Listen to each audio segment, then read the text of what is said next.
नमस्कार प्रिय विद्यार्थियों, आपके यूट्यूब चैनल GTT EDU पर आपका स्वागत है। हमने पिछली बार देखा था द्विबीजपत्री पादप के बारे में, सरसों का अध्ययन किया था हमने। आज हम करेंगे एक बीजपत्री पादप यानी मोनोकोट पादप के बारे में। उसके बारे में हम पढ़ेंगे कि इसकी स्वभाव क्या होता है, इसका आवास क्या होता है, इसका पुष्पक्रम कैसा होता है, इसका पुष्प कैसा होता है, ठीक है ना। तो ये हम पढ़ रहे हैं एक बीजपत्री पादप। क्या पढ़ रहे हैं? एक बीजपत्री पादप, प्रारूपिक एक बीजपत्री पादप। क्या पढ़ रहे हैं? प्रारूपिक एक बीजपत्री पादप। हमने पीछे देख लिया था एक बीजपत्री पादप होता है, उसके सामान्य गुण क्या क्या होते हैं। जैसे एक बीजपत्री पादप में उसकी मूल कैसी होती है, उसका तना कैसा होता है, ठीक है ना, उसमें बीज कैसे पाए जाते हैं, बीज पत्र होते हैं या नहीं होते हैं, इसके बारे में हमने संपूर्ण अध्ययन पिछली क्लासों में कर लिया था। आज हम पढ़ेंगे कि एक बीजपत्री पादप के बारे में संपूर्ण जानकारी, क्या होते हैं एक बीजपत्री पादप और कैसे उसमें बीज पाए जाते हैं। एक बीजपत्री पादप टिपिकल मोनोकोट प्लांट, ठीक है ना। अब देखो हम क्या पढ़ेंगे, प्याजी के बारे में। प्याजी के बारे में पढ़ते हैं तो सबसे पहले प्याजी के बारे में क्या होता है। प्याजी हम देखते हैं कि जो गेहूं की फसल होती है उसमें जो हम खाते हैं ना प्याज, प्याज के आधार पर ही जो प्याज का प्रारंभिक रूप होता है, जो जैसे गूंदली होती है, सेम वैसा क्या होता है, प्याजी का पौधा होता है। जो प्याजी के पादप होता है उसमें क्या होता है कि इसमें तना कैसा होता है, उसकी रूट कैसे होती है, उसका आवास यानी वो कहाँ रहता है, उसकी हैबिट स्वभाव कैसा होता है, उसका तना कैसा होता है, उसके बारे में हम संपूर्ण जानकारी देंगे। तो ये प्याजी होता है, ये गेहूं के पौधे में खरपतवार के रूप में उगता है। खरपतवार किसे कहते हैं? खरपतवार किसे कहते हैं, देखो हम जानकारी लेते हैं। पहले तो प्याजी वानस्पतिक नाम है एस्कोडिलस टेनुफाइलियस, एस्कोडिलस टेनुफाइलियस, और इसका कुल क्या है, लिलियेसी। कुल क्या है इसका, लिलियेसी है। अब आवास, हैबिटेट, आवास, यह कहाँ पाया जाता है, रहता कहाँ है। तो ये एक जंगली पादप है, सामान्यतः रबी की फसल। अब आपको जानकारी होनी चाहिए कि रबी की फसल किसे कहते हैं, यानी जिसकी बुआई हम क्या करते हैं, सितंबर अक्टूबर में करते हैं और कटाई क्या करते हैं, मार्च अप्रैल में करते हैं, उसे रबी की फसल कहते हैं। जैसे गेहूं है, चना है, सरसों है, ये सभी क्या हैं, रबी की फसलें हैं। तो गेहूं की फसलों में उगता है खरपतवार के रूप में, गेहूं की फसल में खरपतवार के रूप में उगता है। तो रबी की फसल होती है ना गेहूं, उसमें खरपतवार के रूप में उगता है क्या, प्याजी। अब खरपतवार किसे कहते हैं, यानी जो फसल होती है, फसल होती है उसमें जो अनावश्यक पौधे उग जाते हैं उसे खरपतवार कहते हैं। क्या कहते हैं, जो फसल में अनावश्यक यानी जिसकी कोई आवश्यकता नहीं है वो पौधे उग जाते हैं, उसे क्या कहते हैं, खरपतवार। और खरपतवार क्या होती है कि ये पौधे के साथ प्रतिस्पर्धा करती है। क्या करती है, प्रतिस्पर्धा करती है। जितने भी पोषक तत्व हैं, जल है, वो क्या करती है, पौधे को संपूर्ण मात्रा में पहुंचानी नहीं देती है, पौधे को संपूर्ण मात्रा में पहुंचानी नहीं देती है। इसलिए क्या होता है, पौधा कमजोर रह जाता है और पैदावार घट जाती है। इसलिए खरपतवार को हटाने के लिए हम क्या करते हैं, खरपतवारनाशी का उपयोग करते हैं। जैसे हम रसायनों का छिड़काव करते हैं खरपतवार को हटाने के लिए, निराई गुड़ाई करते हैं, तो ये क्या होता है, जिससे क्या होता है, पौधे को सही पोषक मात्रा मिल सके सभी पदार्थों की, और उसमें क्या हो, जल की पर्याप्त मात्रा बनी रहे। अन्यथा पौधे में क्या होगा, पौधा कमजोर रह जाएगा तथा पौधे में जो पोषक तत्व हैं वो संपूर्ण मात्रा में नहीं मिल पाएंगे। तो इससे ये क्या होती है, खरपतवार होती है। और खरपतवार नाश जैसे हम करते हैं, जैसे 2,4-D है, एक रसायन है, उसका उपयोग भी करते हैं खरपतवार नाश के रूप में। अब क्या है इसका स्वभाव, स्वभाव यानी हैबिट। अब हैबिट क्या होती है इसकी, प्याजी 1 वर्षीय शाकीय पौधा है, 1 वर्षीय शाकीय पादप है। प्याजी क्या है, 1 वर्षीय शाकीय पादप है। अब शाकीय पादप क्या होता है, 1 वर्षीय क्या होता है, इनके बारे में हमें, इन वर्डों के बारे में हमें जानकारी होनी चाहिए। तो शाकीय पौधा वो होता है जिसका तना बहुत ही कमजोर होता है, हरा होता है, जिसे आसानी से मोड़ सकते हैं, ठीक है ना, आसानी से हम मोड़ सकते हैं। अब 1 वर्षीय होता है, मतलब इसका जीवन काल क्या होता है, यानी 1 वर्ष में ही इसको काट लिया जाता है। उसके बाद में ये जनवरी और मार्च में पुष्पित होता है, मतलब फूल कब आते हैं इसमें, जनवरी और मार्च में आते हैं।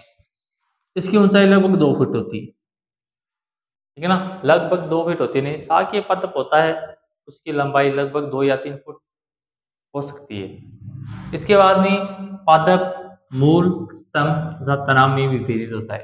पादप किसमें होता है, मूल होती है, तना होता है तथा पत्ती में विभेदित होता है।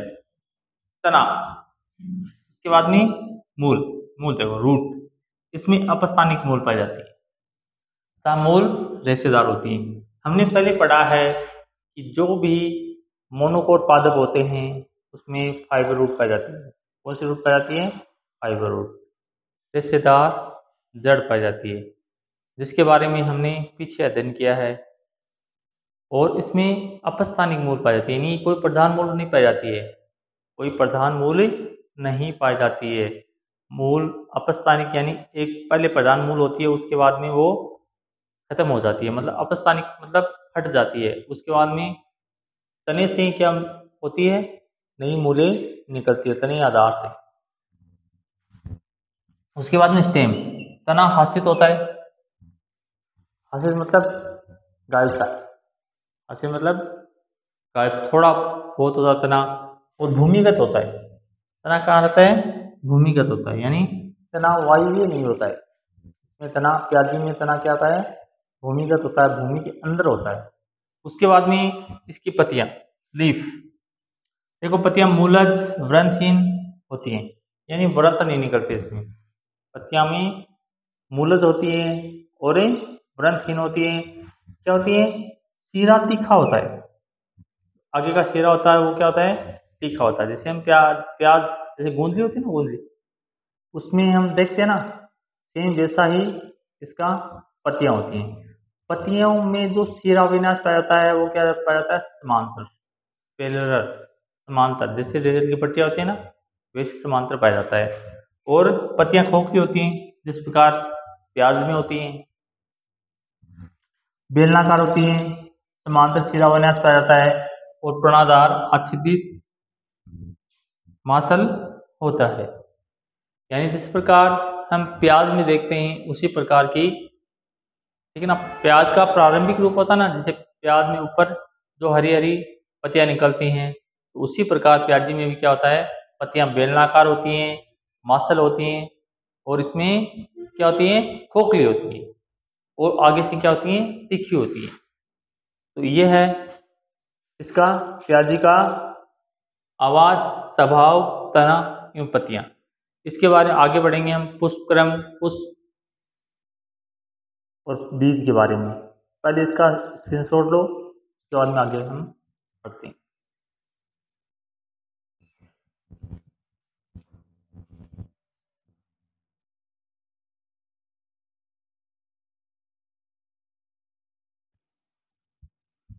स्क्रीनशॉट ले लिया होगा, अभी देखो आगे हम पढ़ते हैं पुष्पक्रम। क्या पढ़ते हैं? पुष्पक्रम। पुष्पक्रम स्केप के समान होता है, एसिमाक्सी, एसिमाक्स ठोस, चिकना व हरा होता है। कैसा होता है? ठोस, चिकना व हरा होता है। उसके बाद में पुष्प, पुष्प की संरचना होती है, इसमें सहपत्र होते हैं तथा सहपत्र नाव के समान होते हैं। जैसे समान होते हैं नाव, जैसे नाव होती है उसके समान सहपत्र पाए जाते हैं। पुष्प सवर्ण छोटा व पूर्ण होता है, छोटा होता है, पूर्ण होता है तथा एक बीजपत्री पादपों में सामान्यतः बाह्य दल दलपुंज विभेदन नहीं पाया जाता है। यानी क्या? इसमें परिदल पुंज पाया जाता है। तो परिदल पुंज कैसा होता है? इसमें 6 परिदल पाए जाते हैं। कितने? 6। देखो कौन से? 1 2 3 4 5 6। इसमें बाह्य दल तथा जो दलपुंज है वो नहीं होता है, दोनों मिला के परिदल पुंज पाया जाता है। इसमें क्या पाए जाते हैं? 3-3 के चक्रों में, 2 चक्रों में पाए जाते हैं। पहला चक्कर 1 2 3, दूसरा 1 2 3। कितने हो गए परिदल पुंज? 6 परिदल पुंज हो गए। ठीक है ना। कोर्स पसी विन्यास पाया जाता है। उसके बाद में पुमंग यानी जो पुंकेसर होते हैं वो देखो पुंकेसर 6 पाए जाते हैं, 3-3 के चक्रों में व्यस्त रहते हैं। परिदल के सम्मुख पाए जाते हैं, परिदल के सम्मुख यानी सामने पाए जाते हैं। देखो ये 1 2 3 4 5 6, ये क्या है? पुंकेसर है। देखो 1 2 3 4 5 6, 3-3 के 2 चक्रों में पाए जाते हैं तथा ये क्या होते हैं? परिदल के सम्मुख पाए जाते हैं। उसके बाद में जयांग, जयांग देखो, जयांग युक्तांडपी अंडाशय वर्तिकाग्र वर्तिका में विभेदित होता है। अंडाशय देखो ये पूरा क्या है? अंडाशय, ठीक है ना। जयांग है, ये पूरा क्या है? जयांग है। जो वर्तिकाग्र वर्तिका तथा किसमें विभेदित रहता है? अंडाशय में विभेदित रहता है।